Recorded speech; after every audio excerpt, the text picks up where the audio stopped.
पटकन असे चटपटीत स्नॅक करून बघू. त्यासाठी एक उकडलेला बटाटा बारीक करून घ्यायचा. थोडेसे चिली फ्लेक्स मी ते घरीच करून घेतलेले आहेत. सुकलेली मिरची वाटली की चिली फ्लेक्स तयार. 1 वाटी कॉर्नफ्लॉवर, 1 वाटी तांदळाचे पीठ. आता हे सगळे आपण एकत्र करून घेऊ. पावसामध्ये आपण भजीच खायला पाहिजे असं काही नियम तर नाही आहे ना.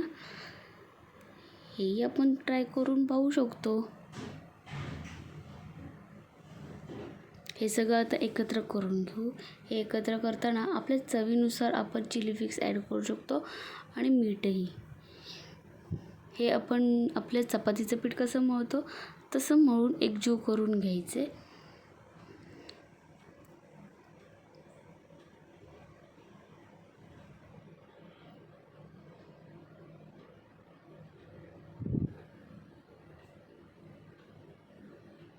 हे आता मी सगळं एकत्र एकजीव करून घेतलेलं आहे.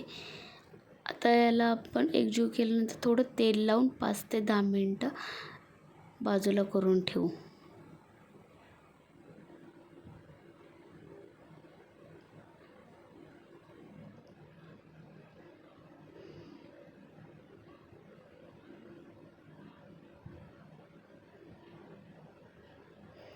हे बाजूला आपण करून ठेवले. आता त्याच्यानंतर तेल गरम करून घेऊ आणि ह्याचे असे गोळे तयार करायचे. गोळे करून आपण गोळेही करू शकतो, नाही तर तुम्हाला वेगवेगळा कोणता आकार द्यायचा असेल तोही देऊ शकता. मी हे सरळ सोप्या पद्धतीने गोळे तयार केले आणि आपल्या घरी काटा चम्मच तर असतोच, त्याच्याने थोडंसं त्याला डिझाईन करून घ्यायची.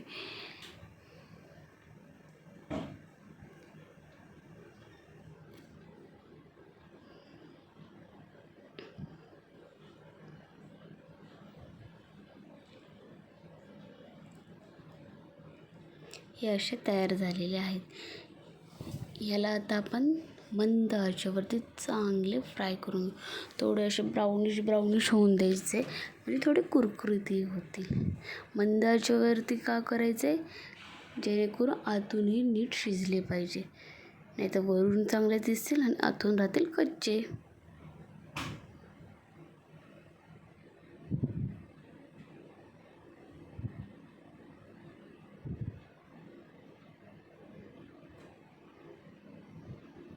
हे बघा कशा आता शिजत आहेत ना चांगल्या प्रकारे. तसा तर आपण बटाटा शिजवून घेतलेलाच आहे, तरी अजून जरा शिजला तर तो कुरकुरीत होईल.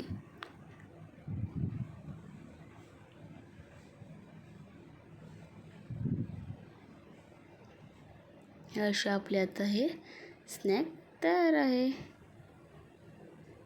किती छान झाले आणि वेळही जास्त गेला नाही आपला. आपण तो सॉससोबत खाऊ शकतो. ओके.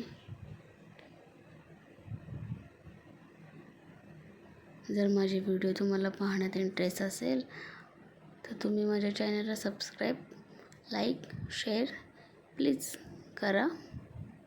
Okay, bye.